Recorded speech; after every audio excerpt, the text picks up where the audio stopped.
Alyssa Thomas, that's what she does. She uses her body. I will be out Sunday, but I'm feeling a lot better, excited to get back into practice today, and then feeling really, really positive about getting back into one of the games at the back-to-back. Obviously, difficult coming back in a back-to-back. If the NBA is going to review calls, you're saying the WNBA can review calls and act retro. Sometimes the biggest name in sports talk drops the act and gets brutally honest. That's exactly what happened after June 24th, 2026. Fever versus Mercury. Second quarter. A loose ball hits the floor, and out of nowhere, Alyssa Thomas rams her fist straight into Caitlin Clark's throat. Clark's down defenseless. The ball's nowhere near either of them, and Thomas just steps right over her. No whistle, no foul, nothing. Clark tried to fight through it, but by the third quarter, her back gave out, and she was done for the night. Gone from the game. And that's when Stephen A. Smith stepped in. And trust me, he did not hold back.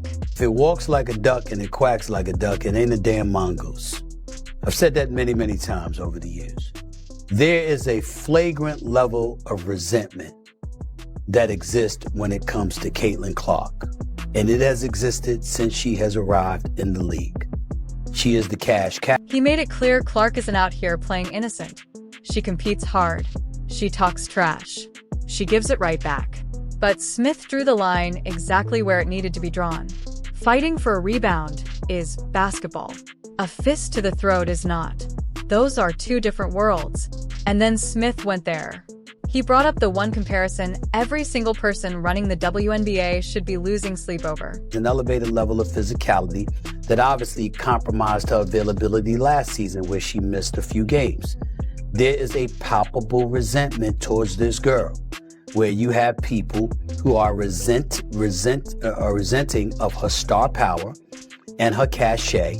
And as a result, if they have an opportunity to go at her, they're going to... Here he wasn't finished, he doubled down saying nobody, and he meant nobody should be standing in the way of the one player pulling in all this new attention. I believe there's been a failure on the part of some people to appreciate the mantra of a rising tide lifts all boats. Ride this cash cow till the wheels come off. They did it in the NBA with Magic Johnson. They did it ultimately with Michael Jordan. You know, that's how you do this. You find somebody that just galvanizes folks and ingratiates themselves with the public at large in such a way where everywhere they go and whatever they do, everybody wants to. From there, he turned his attention to the whole league. Not just one player, one ref, one team. Everybody's on the hook here, he said. He did give credit where it was due, though, Stephanie White. Because think about it, 2 clean hits on a player who couldn't even defend herself. And there's an official standing right there on the baseline watching the whole thing. No call, no whistle, nothing happens in the moment. And remember, Clark didn't finish that game. Third quarter, her back locks up and she's out for good. But afterward at the podium, Stephanie White didn't dodge it. She said exactly what everyone was thinking. Aware of what happened 2 nights ago? And that still happens? What? Absolutely unacceptable. No, she didn't do it. Absolutely She just unacceptable. cursed. And the reckless closeout that they actually reviewed, and the foot still comes down on top of the defender's foot that wasn't upgraded? Absolutely disrespectful. The very next day, the league went back and reviewed the whole thing. And guess what? They upgraded it. Flagrant 2. On top of that, Thomas got hit with a 1-game suspension and a fine of $1,000 for what the league called a non-basket act, recklessly making contact, fist to the throat on a defenseless Clark.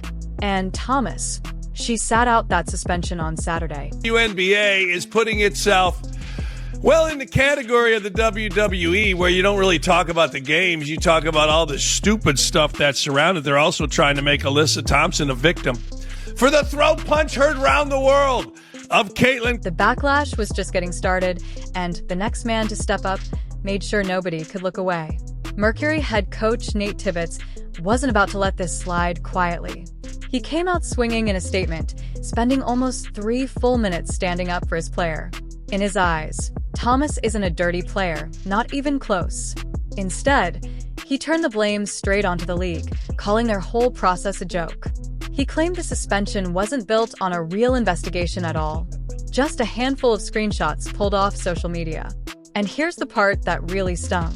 He said nobody from the league ever picked up the phone to talk to him, to Thomas, or even to their own security team before the punishment got announced. He laid it out plainly.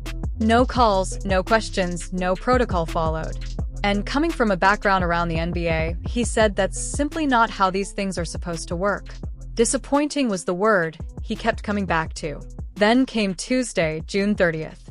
Alyssa Thomas finally broke her silence, and what she said only added fuel to the fire. Her take. The whole thing was a total accident. She insisted she had no idea what had even happened until after the final buzzer. And then she dropped something nobody expected. She revealed that she and her teammates have been receiving death threats and racist messages ever since the clip went viral. She didn't stop there either. She took a direct shot at WNBA Commissioner Kathy Angelbert, saying the league is basically letting its players get painted as villains while doing nothing to protect them from the hate pouring in. Here's the thing, though. Basketball is a physical game. Sure, nobody's arguing that. But calling a closed fist to a defenseless player's throat a simple accident, that's a stretch that a lot of people just weren't buying. She framed herself as the one under attack, even though the story started with Clark flat on the floor, a fist against her neck, and an official standing a few feet away who called absolutely nothing. And look, both things can be true at once. Yes, the league needs to protect its players from threats and harassment, but that doesn't erase the need to actually call a foul when a foul that's serious happens right in front of everyone. Once this all hit social media, fans didn't hold back either. The reactions came fast, and they came hard. One comment nailed it. Caitlin Clark is basically forcing this league to grow up and start acting like a real business, whether it wants to or not. Somebody else pointed out how wild it is that a player pulling in record-breaking crowds and revenue is still getting treated like an afterthought. Arenas are selling out just to watch her play. And yet, here we are. Another fan flat out said, "The officiating in this league is spiraling out of control. And if nothing changes soon, one of their brightest stars is going to get seriously hurt." And then there was the viewer who had never watched a single WNBA game before June 24th until this. Their first impression of the entire league. A fist to the throat. That's not exactly the introduction anyone wants for new fans. Other voices went even further, suggesting that officials are letting bias creep into how they treat Clark. Some argued that every time she's the center of attention, it stirs up ugly commentary questioning whether she's getting extra sympathy simply because of who she is. Whatever your take on that angle, it shows just how loud and divided this conversation had become. But Stephen A. Smith wasn't a lone voice shouting into the void. WNBA legend Lisa Leslie jumped into the conversation on national television and didn't sugarcoat anything. She said she wasn't shocked the league eventually went back and fined Thomas, but she couldn't wrap her head around how the officials on the floor missed it completely, especially with replay available. She said it straight. The league has to be better. The officiating has to be better. And yes, the players need to clean up their game, too.